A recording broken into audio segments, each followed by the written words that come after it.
नागपूरमध्ये एक धक्कादायक घटना समोर आली आहे। घरगुती वादातून संतप्त झालेल्या पतीने आपल्या पत्नीवर जीवघेणा हल्ला केल्याची घटना मोहननगर परिसरात घडली।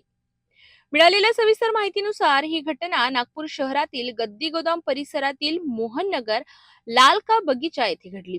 आरोपी पती पठिनेश याने घरगुती वादातून आपल्या पत्नीवर कोयत्याने हल्ला केला। या हल्ल्यात महिला गंभीर जखमी झाली असून तिला तातडीने रुग्णालयात दाखल करण्यात आले।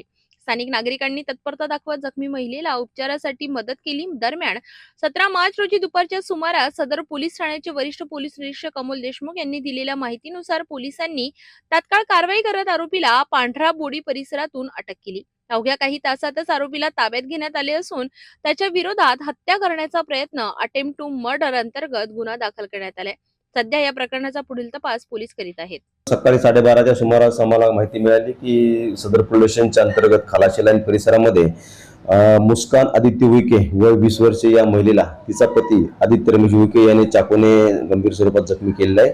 मिळालेल्या माहितीवरून बीट मार्शल तसेच इतर स्टाफ त्या ठिकाणी पोहोचून स्थानिक नागरिकांच्या मदतीने जखमी युवतीस आम्ही मेवळ येथे उपचाराकरता रवाना केलेला आहे। त्याचबरोबर यातील जो आरोपी आहे आदित्य रमेश उईके हा पत्नी या जखमीचा पती असून तो राहणारा पांढऱ्याबोडी परिसरातील आहे। घटना करून तो पांढऱ्याबोडी परिसरामध्ये निघून गेला होता। त्यानंतर आम्ही मजरी पोलीस स्टेशन व सदर पोलीस स्टेशनच्या पथकाने त्याला त्या ठिकाणी ताब्यात घेऊन पोलीस स्टेशन आणलेला आहे।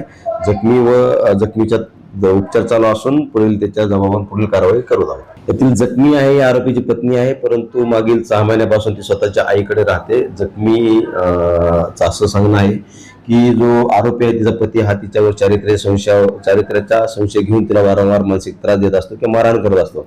त्यामुळे त्याच्या आईकडे राहत असल्याने व आरोपी वारंवार तिला स्वतःच्या घरी घेऊन जाण्याकरता प्रेशराईज करत होता, परंतु तिने जाण्यास नकार दिल्याने त्याने रागाच्या भरामध्ये तिला ह्या चाकूने गंभीर स्वरूपामध्ये जखमी केलेला आहे।